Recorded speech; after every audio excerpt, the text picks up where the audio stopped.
الحمد لله والصلاة والسلام على رسول الله وعلى آله ومن والاه وبعد. السلام عليكم ورحمة الله وبركاته.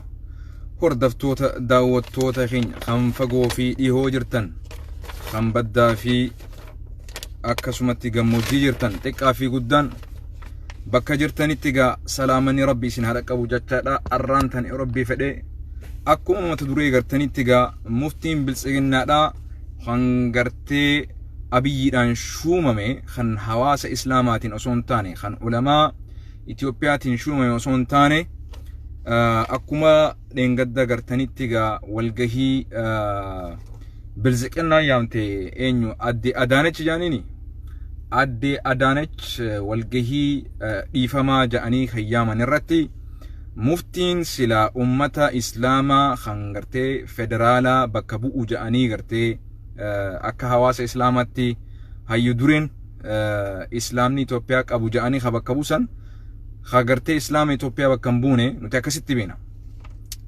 Guyyaa dheengaddaa dhiifama walgahii jetturratti abbootii amantaa bakka adda addaarraa walii yaamanii achirratti gaa haajii muftiin akkuma gartee oduun qabatamaan nu dhaqqabdeetti haajii muftiin maal ja'anii motuma biilsiigina kanatti duuluun haraamii ja'anii gartee ajjechaa fi akkasumatti hidha mootummaan kun godhaa jiru kan balaaleffanne kan gartee sheekootii teenya imaamota keenya ulamaawota keenya kan qawweedhaan ajjeefamaa jiran guyya tokko miidiyaa Itoophiyaa irratti guyya tokko akka dogoggoratti illee gabbee kan balaaleffatin guyya tokko gabbee ka du'aa godheef hin beekne arrantana waltajjii biilsiigina gubbaa dhaabbatee mootummaa zaalima mootummaa fir'auna kana balaaleffachuun kana dura dhaabbachuun haraamii kitaaba joonu qaree jechuu. Mee rabbii sodaadhaati daawwattoota keenya.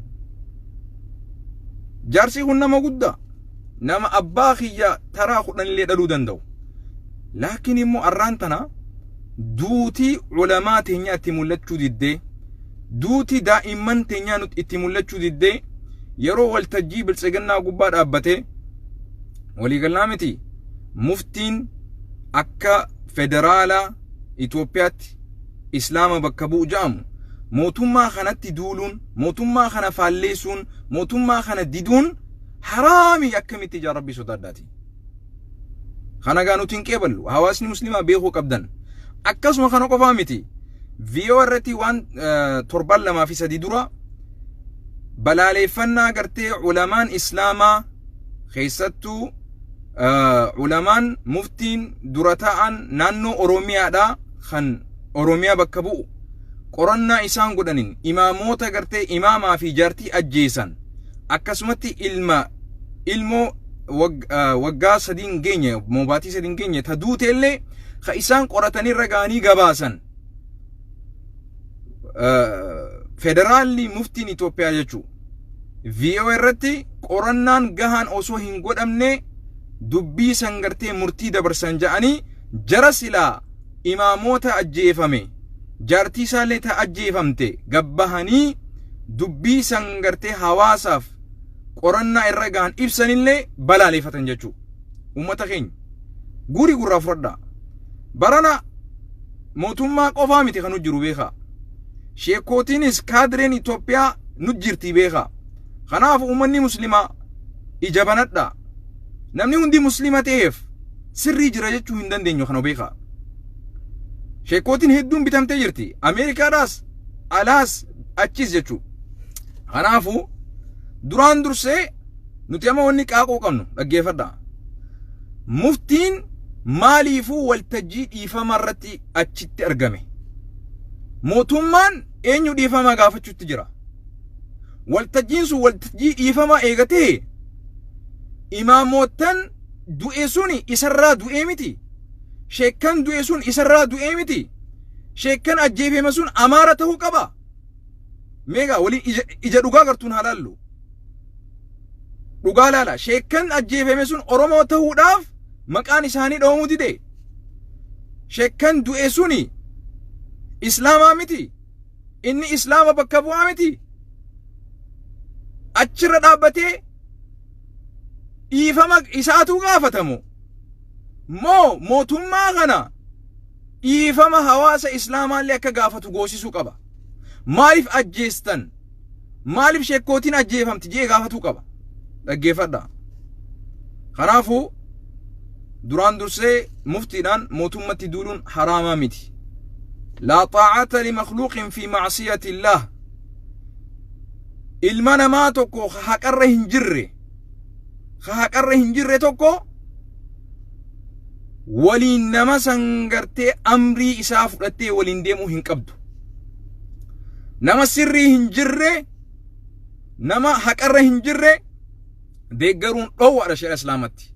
Kanaafuu muftiin dubbii tanaa itti deebi'anii hawaasa islaamaa dhiifama gaafachuu qaban. duraan dursee wanni muftiin beekuu qaban dhaggeeffadha. wanni muftiin beekuu qaban maaltutu argame seetan achitti? inni muftiin itti gaafatamaa federaala islaamaati. akka muftii akka federaalatti itti gaafatamummaa qaba malee akka finfinneetti miti. inni itti gaafatamummaan isaa akka federaalatti. walgahii tana namni yaame Adaanach Abiyyi yaamne.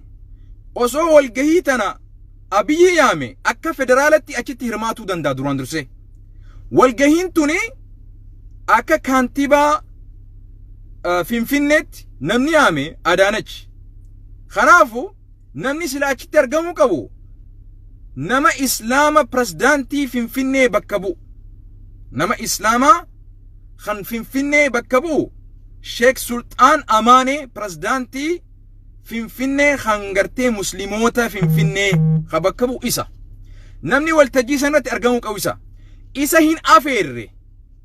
isa dhiisaniiti muftii afeeran. muftiin silaa muftiin ka federaalaati malee itti gaafatamaa finfinneetii miti.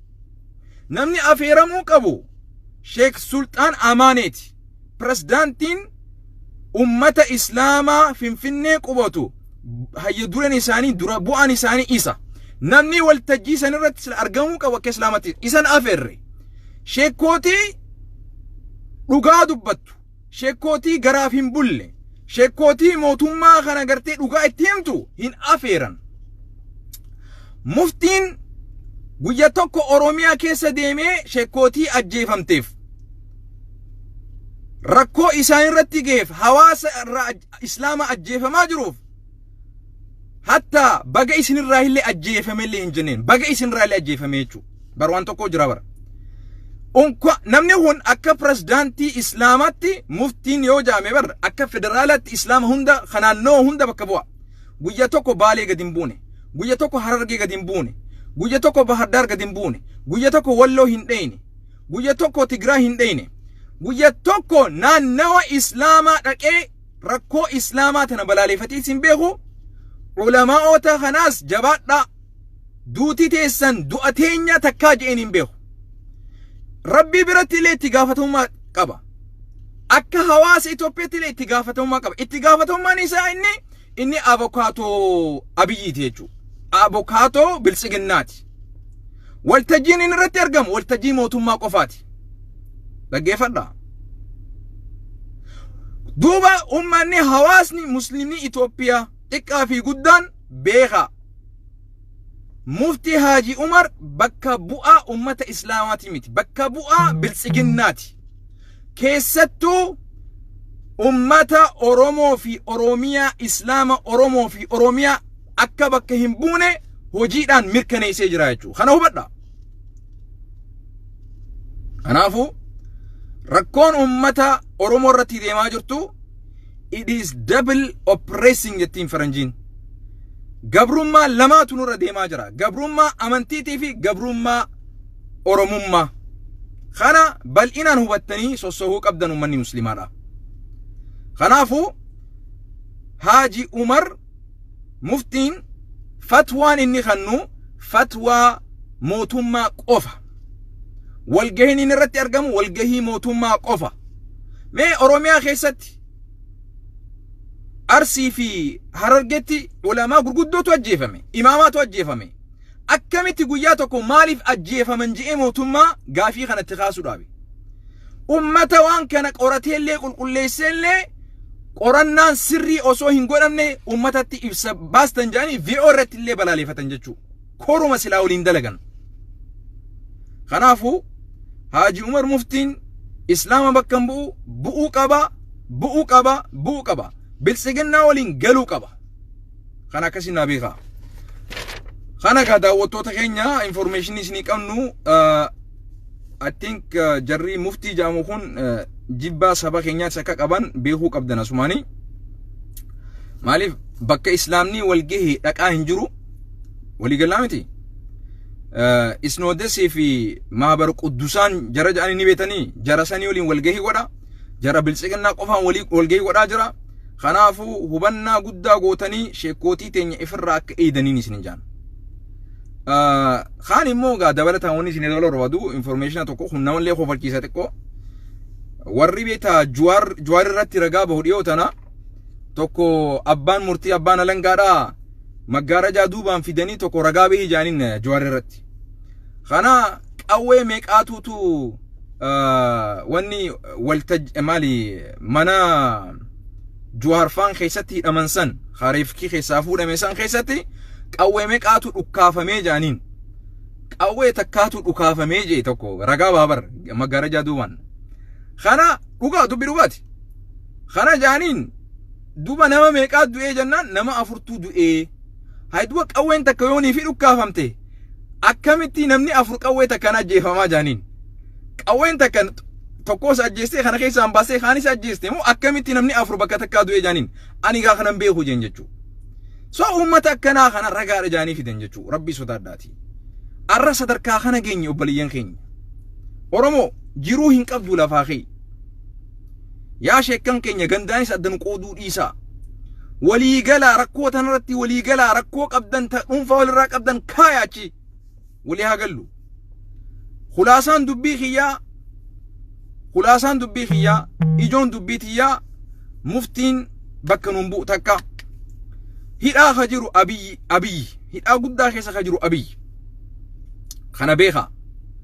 Warroottan arra dhugaa osoo gartan dhugaa hin dubbannees dhugaan isin nyaachaa jirti. Rabbiin subhaanahu wa ta'ala isin haa if hubachiisu isin haa dammeysu hubadhaa hawaasa keessaniif ibsa bal'aa kannaa hawaasa keessan dhugaa hubachiisa. Haaji Umar muftiidhaa muftii bilsiginnaati. Fatwaan inni kannu fatwaa abiyyiiti fatwaa ummata islaamaatii miti kana hubadhaa. Akkamitti mootummaa nama ajjeesu jiru balaaleeffatuun haraamii jaa. Akkamitti mootummaa isnaayiparaan gartee ulamaa teenya sheekootii teenya mata irra dhoonee ajjeesaa jiran dura dhaabbatanii falmuun akkamitti haraamii jaa. Yaa ulamaa islaamaa gabbaha dubbadhaa kanarraa dubbadhaa. Gabbaha waliigalaa ulamaan muftiin ja'amu kuni Umar bakka nun bu'u jaa dubbadhaa. Kana honi isin dhaamu. Nageenyaa jiraadhaa gaa. Asumarrattiin gabaabsa dubbitiyya. والسلام عليكم ورحمة الله وبركاته. مفتي إسلام أسبكبو أورومو في أورومي أسبكبو بإذن الله أصول بودان جرو نوبو فن بكتك قياتك بإذن الله تبارك وتعالى. والسلام عليكم ورحمة الله وبركاته.